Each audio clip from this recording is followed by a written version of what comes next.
یک چند سوال ها هست در پیش من. میخواهم با سوال هاتون جواب گردانم.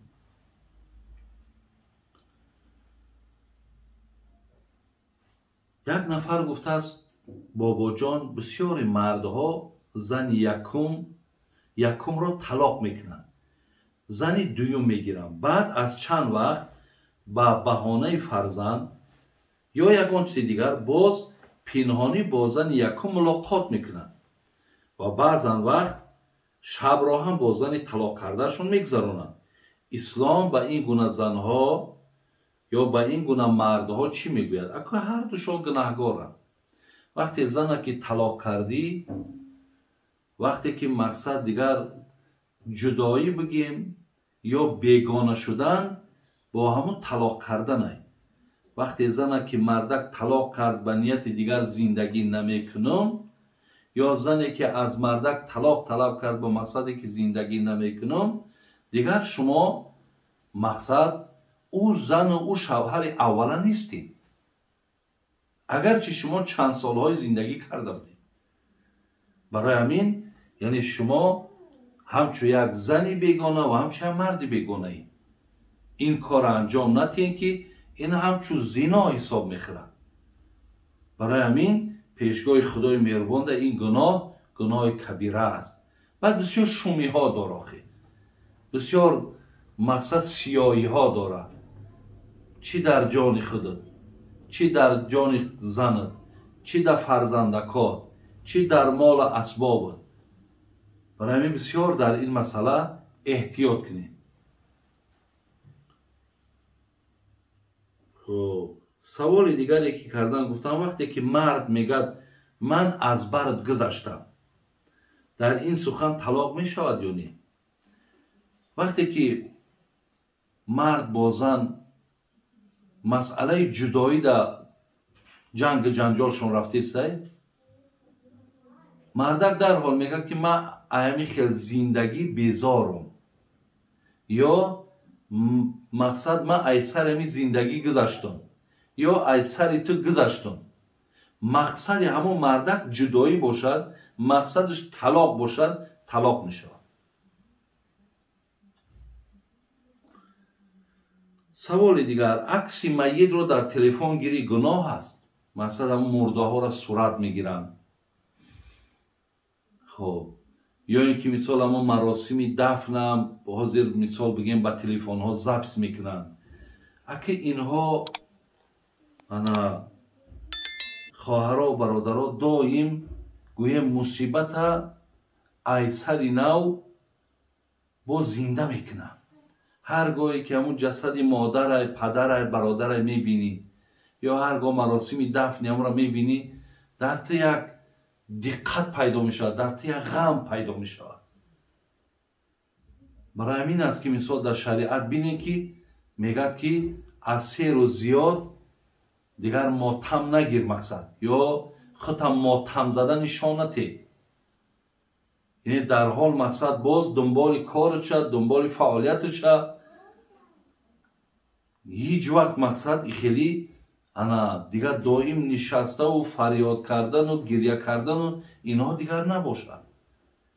برای همین اگر نگیریم بهتره. لیکن همون صورتهایی که پیشتر گرفته بودین در حال زندگیش، اونها بگذار باقی مانند. یکان بارک هم که دیدی یک یادآوری میکنی، در حقش دعا میکنی، ولی مرده ها را صورت نگیرین. همون در قبرها میمونن حاضر، همون را هم مقصد ویدیو میکنن. چه حاجت همینا؟ لازم نیست. اینها بگیم باز از سر نو یک غم و یک دقت زیاد میکنن. استاد من صاحب یک فرزند، شوهرم انسانی خوب است، ولی مادرم میگوید که شوهرت به من معقول نیست، از او طلاق گیر. خانواده آنها تو را جادو کرده گرفتن، اگر از او جدا نشوی تو را عاق میکنن. من اکو هر یک مادر و پدر را دائم تاکید میکنم که هم خیلی پرینسیپ ها پیش فرزندا در نمونه، زیرا که الله امر به زندگی کردگی. ببینید خداوند گفته است و عاشروهن بالمعروف، با زن معامله خوب کن. دخترت میگه معامله خوب داره، دخترت میگه زندگی خوب دارم. وقتی که خداوند گفت زندگی خوب کنن، زندگی را برقرار کنن، وقتی تو این رشته زندگی را میکنی، تو در مقابل آیت قرآنی، تو در مقابل فرموده خدایی. برای همین در این حالت فرزند حق ندارد که پدر و مادر را اطاعت کنند. برای فقط شما فرزندا با پدر و مادر را فهمونید که انا برای اونی که از همون حالت مادر یا پدر را بگو مایلش من یک کار میکنم یا یک کم ترک من وقت بده، لیکن در همین حالت مادر پدر کسی باشد اونها را یک کاری کنید که فهمونید که دیگر همین فکر و همین عقیده را از ذهنشون دور کنند. ولی هیچ وقت در این چیز خواهرای عزیز یا برادرای عزیز خواه مرد مجبور میکنه، خواه زن مجبور میکنه این کار در شما راضی نشید و آقی کرده اونها اگر بی سبب و بی اساس باشد او آق حساب نمیخوره. دیدن در کار که برای چی فرزند جدا میکنه. بازی بسیار جدایی ها ایروی بدبینی های، ایروی رشک های. برای همین در این مسئله اهمیت بدیم. خب بابا جان در بهشت با کدام زبان صحبت میکنند؟ در یگان آیت قرآن حدیث پیامبر صراحتا نآمده است که ما و شما را در بهشت با کدام مقصد زبان ما معامله میکنیم. برای این بعضی حدیث های ساخته و بافته را کردند که گویا که در بهشت با زبان عربی و در دوزخ با زبان فارسی گپ میزنند. اینا همون نفرهایی هستند که خیلی ملتگرا هم بگیم، محلگرا هم یا خیلی آدمای بدبین دینن، همین ها هستند. برای من هیچ جا نه آمده است برادر، صراحتا من در یگان آیت و حدیث ندیدم که زبان اهل بهشت چی باشه. هر زبانی که الله مهربان خواسته باشه. برای من برای ما مهم در آمدن بهشته. ممکن که همین زبانی که حاضی داریم با همین زبان صحبت کنیم و این زبان یگان مقصد بگیم نقش نمی بازد. بیم با همین زبان ما الله را عبادت کسیم، با همین زبان برای الله مهربان اون عشق میریزیم، با همین زبان رکوع میکنیم، سجده میکنیم، دعا میکنیم. این همش با همین زبان میکنیم، با همین مقصد کلام فارسی خدمت میکنیم که ممکن در هم جنت هم همین باشد، هیچی باکی نداره. نه در حقیقت میگه چاروا میکشن، استخوان همون چاروا را در قبرستان برده میگرانند. آیا این اساس داره؟ نه اساس نداره. مثلا وقتی بچه تولد میشه 2 گوسفند، دختر تولد میشه 1 گوسفند، بعد همه را مقصد استخواناش وقتی گوشتاش میخورن استخوانای همه را میبرن زیر خاک میکنن. اگه قبرستانش من نو دیدم یکی زیر خاک میکنن. اینا اساس ندارن. یا اینکه در استخوانش تور نمیزنن، اینا اساس ندارن. برای همین همون بگیم اشارش به همون ذبح 2 گوسفند یا 1 گوسفند آمدگی است، لیکن در مسئله گوشتی او را تور زدن یا او را مقصد برده زیر یا برای قبر کندن یا زیر خاک کردن هیچ یگان حجت و دلیل ما نداریم. مثل همین خیلی که قربانی را میکنیم میکشیم، گوشت میده میکنیم، خود تقسیمش میکنی، خود میخریش، ایده اجازت داری، همش مالی خودته. دیگر سوال آمده است که وقتی یتیم را گرفته کلان میکنیم بعد از بلاغت رسیدن و ما نامحرم شد یا نه؟ یعنی وقتی که ما یک یتیم کلان میکنیم، مثال بچه باشه یا دختر باشد، با بلاغت که رسید دیگر ما دا او محرم حساب نمیخوره، اون نامحرم مادر. یعنی دخترک باشد دیگر با بچه‌کای من یا با خودی من دیگر همنشینی کردن نمیتونن، یا بچه باشد قطعی دخترای من، قطعی زنی من، اون نامحرم ایاخی. او مقصد در خانه من یک آدمی بیگانه، او را پدر و مادرش مقصد یا معلومه یا معلومم که نباشد، خلاص فرزندی او فقط من به خاطر ثواب ای را کلام کردم، به وایه رسانیدم، تربیه کردم. ولی در خانواده من این آدم مقصد محرم حساب نمیخوره.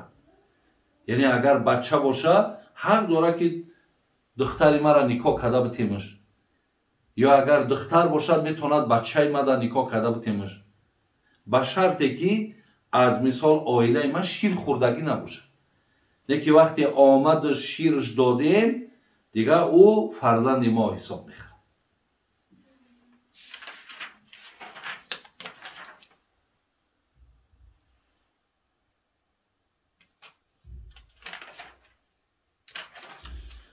میگویند که اگر فرضهای نماز را ندانی مسلمان نیستی. این حقیقت دارد؟ نه، حقیقت ندارد. فقط در نماز فرض داریم، واجب داریم، سنت داریم، مستحب داریم، بین مباح داریم، مکروه داریم، مفسد داریم. اگر اینها را بدانی در درون نماز، همین علمی درون نماز را بدانی بسیار خوبه، لازمه. یعنی همون فرض گفتگی بدانیشان. لیکن ندانستی تو مسلمان نیستی، این بسیار گپی وزبینی بده. برای دانستنش کوشش کردن در کار که نماز ما درست شود. ما ترک واجب شید، مقصد حال نماز چی می شود؟ ترک سنت شید، نماز ما چی می شود؟ همه را باید من بدانم. خب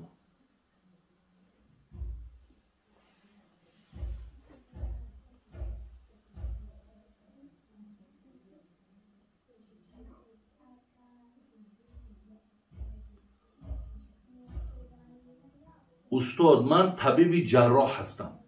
در وقت جراحی زن یا مرد را تن برهنه میبینم. دین اسلام چی میگوید؟ اکو این حالتهای عذره.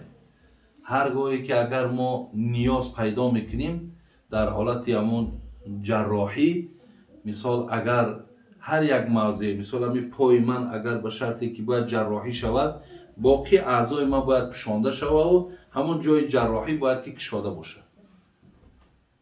برای میایی که اگر وقتی که او را می شود حالتهایی که مثال عریانش هم که ببینن، اگر حرکت کنیم که کوشش کنیم که همون را در حالت همون لچ عریان نبینیم، این بینهایت کاری نیک و کاری ثواب می شود.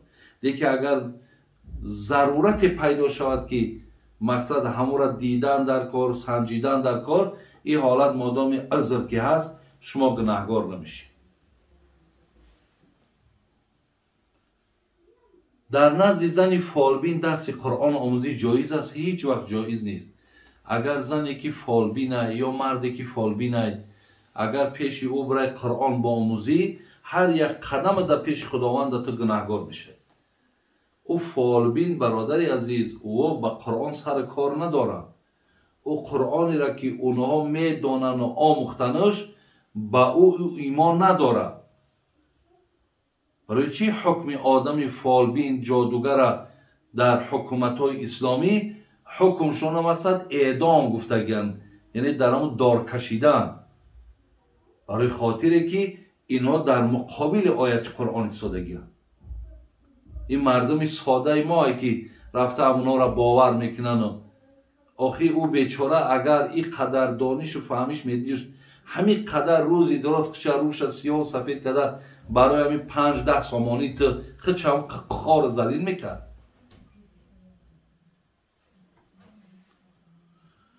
بابا جان، آیا اسم زاکر اسم اسلامی است؟ اگر نیست خواهش میکنم شما با من یک اسم گذارید. زاکر بهترین نامه، یعنی یک نفر ذکر کننده. برای همین بسیار نام خوبه. نام زاکر و نام شاکر و اینا نامای خوبه. خب استاد، دختری بیراهه را با نکاح درآری و از راه بد گردانی چی مقدار ثواب میگیری؟ البته آخر همین دعوت برای چیه؟ همین دعوت هایی که می شود، امر معروفی که می شود، همینا برای چیه؟ همه همینا برای آن است که هر نفری که اگر در یک راه خطا های در راه درست بر بگرده. اکو ایرا جزاش برادر عزیز، مگر من دیگر همین صدها ورق بزنم، در هر یک ورقی او برای تا اجر ثواب گفتگی. مثل که در هر یک کلمه گفتگی، هر یک کلمه که عبارت از 2 حرف است، 1 ساله عبادت میگیری. الله مهربان میگه کسایی که یک نفری را از راه خطا بر میگردانند، در راه ثواب میمانند، من شرم میاد که روز قیامت اینها را عذاب کنم. برای همین انشاءالله شما اجر پاداش بزرگ میگیرید. بابا جان پدرم از دنیا گذشت، از یکی خویشمان قرضدار بود. من گفتم قرضش رو میدهم، ولی گفتن که ما قرض رو بخشیدیم. من چیکار کردم؟ شما در حق همه آدما دعا کنین که خیلی همت کردن که قرض پدرتون رو بخشیدن. این بهترین کار، جوانمردی خوب که مثال همه را بخشیدن. بابا جان من زن هستم، نامم شیرین هست.